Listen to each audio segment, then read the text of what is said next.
Augustas, can you believe it? Serbia just announced a 17-man preliminary roster for the EuroBasket. The list that includes greats, brates like Nikola Jokic, Bogdan Bogdanovic, Nikola Topic, Nikola Jovic, Vasilij Micic, and many others. I can just name you like 10 names that I can for sure lock for the EuroBasket. Point guards. Okay, let's go. Point guards. Point guards. Micic. Okay, let's say backcourt. Micic, Avramovic, Topic, Bogdanovic, Marinkovic, Guduric. Frontline. Jovic, Petrushev, Jokic, Milutinov. 10 names already. Can you see anyone stopping this team in the EuroBasket? Did you mention Nikola Jovic as well? Yeah. Yeah, that's a crazy roster. And it's easy to forget something because the list is crazy. So I'm really interested to see if Nikola Topic is actually going to be in the final 12, because maybe, the coach will opt to go for more experience. Jovic. Stefan Jovic. Yeah, it's hard with all those similar names, but I think Serbia and France are in the tier 1 for sure. Talent, continuity, the size of the player pool to choose in case injuries happen in the friendly games. Who do you got for France? I'm not putting them at the same tier. Serbia is S tier. The only team? Yeah. Okay. Everyone else goes above. Yeah, Below. You're probably right, because Wemby is missing the EuroBasket, right? Rudy Gobert, I think, is he playing? Out. Lazor Gobert out. Yeah. And I like their roster. They can still be very dangerous because you can put a 5 with Poirier, Yabusele, Cordinier, Maladon, Francisco, and I'm not even mentioning guys like Alexar, Sacher, Jalen Horde, who had a great season. Yeah. Hifi, Okobo. That's a dangerous team, but you cannot compare it with Serbia. There's no chance. And they made this great run last year as well. So, most of the team is back. They know what they're doing. They know what they're playing. If France are missing those guys, they'll have to adapt a little bit, playing without Wemby, without those guys you mentioned. So I think always in these short tournaments, if you have a similar roster to last year, it helps. And that's why maybe I'm downplaying a little bit Germany. I was super high on them, in last years, but they have a new coach, Alex Mumbrou, coming in this season. And that's why I think, although their team is somewhat similar, I think they're going to be have a little harder time, adjusting to a new coach, new emphasis, new system. I'm not sure if Mumbrou is going to change a lot, but I'm just thinking, it's still a new coach. It's not Gordy Herbert, so I think Germany, only because of that, are, I'm putting them in a tier lower than the S tier where I'm putting Serbia. And they're also missing players like Mo Wagner and Nick Weiler-Babb. I think that's a huge loss for the depth. And Daniel Theis is coming off an injury, so it's unclear about his shape, rhythm for the tournament. So they have some weaknesses, but you didn't mention Greece. And if we remember Greece, it was a team that had issues with shooting, scoring, but now it's a different look of Greece. You can have a 5 with Slukas, Dorsey, Papanikolaou, Giannis, of course, and let's say Mitoglou at the center position.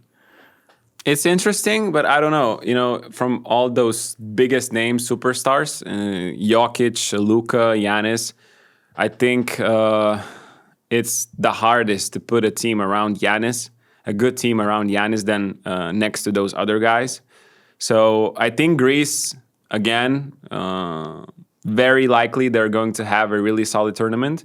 But I don't know. I just don't think they have everything that they need to go really, really far in the tournament, like to make it to the final or to win a medal. I think you really need to have a good team.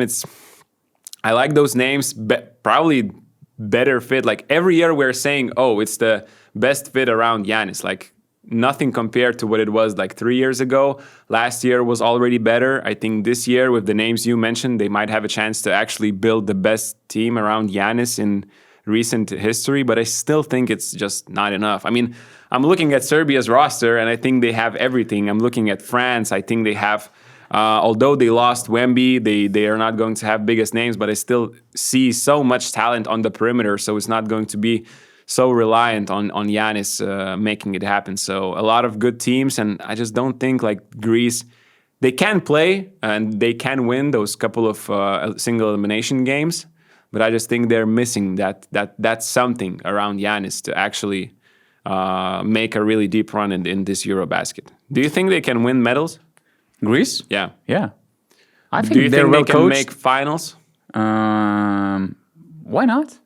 I mean, again, after Serbia, I don't see any clear contender. You mentioned France. I put Greece at the same tier. Germany, probably missing somebody. And, EuroBasket, the last EuroBasket showed, and this is something that can go against Serbia, they're front runners to win the title on the paper, but the last EuroBasket with Spain winning the tournament showed that not necessarily the best roster wins the competition. We can remember both Serbia, Greece being eliminated in the knockout stage. So who knows? One bad game, the bad nights can change the whole tournament. So I mean, for Greece, I think that they're well built around Giannis. So okay, they might lack some size under the basket. Let's say some.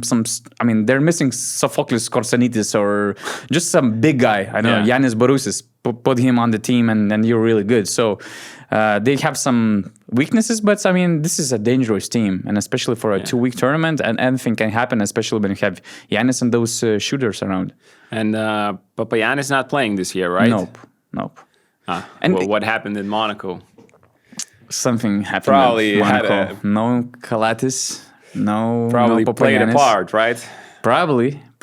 But, you cannot take this Serbia having a clear front runners to win the EuroBasket status just for granted because it's really stacked tournament. We have so many NBA stars. We didn't even mention Luka Doncic. Yeah. I mean, for obvious reasons, because they are not going to have Latko Cancar, who I like for the FIBA competitions, and Josh Nebo is also doubtful. So they don't have any depth. Like, I'm looking at their team, and it's just Luka can't really make it all by himself, and no Josh Nebo. Probably they're going to naturalize something. I mean, they still have time, or don't they? Probably to add someone, or is it too late? Because should be too I'm late. not sure about the rules because you probably need to send a preliminary roster, and only you can choose from only those players. But anyways, I mean, only 2 guys on their preliminary roster that have played in NBA or EuroLeague will play next season because Prepelic, he will play for Dubai. He will be a EuroLeague player. But other than that, it's all names that are playing in lower levels in Europe, and it's just even with skinny Luka, I don't think it's possible they make a deep run here. Then we have Spain. Are we writing them off again this early? I mean, they are the EuroBasket champions, and they have a roster that's pretty similar to what they had before. So just with improved Juancho, right? Santi Aldama is, really an emerging name. Yeah. So, I mean, they're missing guards, they're missing talent on the backcourt, they're missing players who played big roles last season, I guess, except from Juancho, of course, and Santi Aldama. So, but throughout those years, I learned one thing. I might be wrong about a lot of things, but the golden rule is never rule out Spain. But they don't have Lorenzo Brown. Yeah. So but he wasn't a game changer last year, for instance.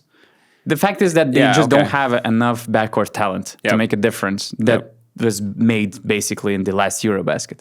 So, I'm just saying, this is something, I have to promise to everybody. I never rule out Spain, whatever happens. Except for this year, since they don't have any backcourt If they really fail this year, then I will change my rule. But what I just wanted to emphasize that this is going to be insane EuroBasket star lineup.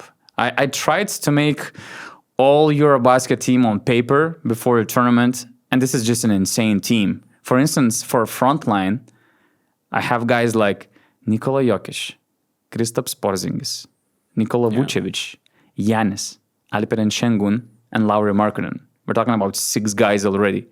Franz Wagner, Deni Avdija, Bogdan Bogdanovic, Dante DiVincenzo, Luka Doncic, Dennis Schroeder. It's crazy. I mean, we haven't talked about Turkey. We haven't talked about Italy. I'm really interested to see what Israel does with Deni Avdija, who had an insane second part of the season in Portland. Latvia, they're playing at home. The final stage is in Riga, so who knows what they are going to make it. Not sure for better or worse, Last year it didn't help. It didn't help to qualify to the Olympics. In a relatively easy group, I would say. It's pressure, but it's also home court crowd, so it can be a really great push behind for their play on the court. So, but Turkey, I mean, but like we were making that mistake with Spain, I think, in each of the last couple of years, and we made mistakes with Turkey. Like, we see the roster, we see the talent, and we are like, oh, they're a top 8 team in the tournament, and all of a sudden they're the disappointment. What do you think is going to happen this year? They have this Croatian thing with them, right? Yeah, Turkey and Always Croatia. really promising team, promising roster, but something just doesn't click. So, are they going to click? What do you think? I think so. It has to be the year. But you already said that about like 5 or 6 teams. So which year is it?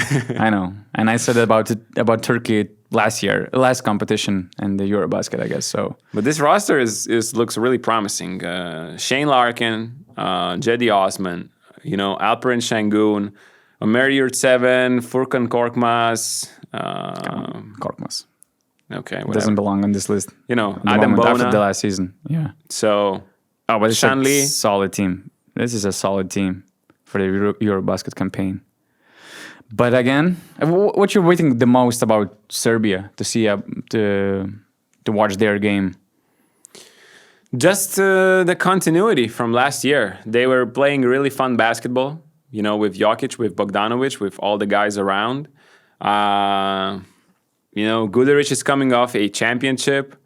Avramovic is back with the national team. Petrushev had a really great season. So if they have Nikola Topic, it's interesting to see him as well, playing for the national team. Micic, what shape is he going to be in before coming back to Europe? So they have an incredible roster, and I don't know. I liked their style, how they played last season, way more than what they played before. So it's just exciting to watch. I mean, just remember how they played USA. That game was amazing, and just the entire tournament that they showed last year. So they have an amazing roster, and still we're going to see Alex Avramovic playing one of the main roles on the team.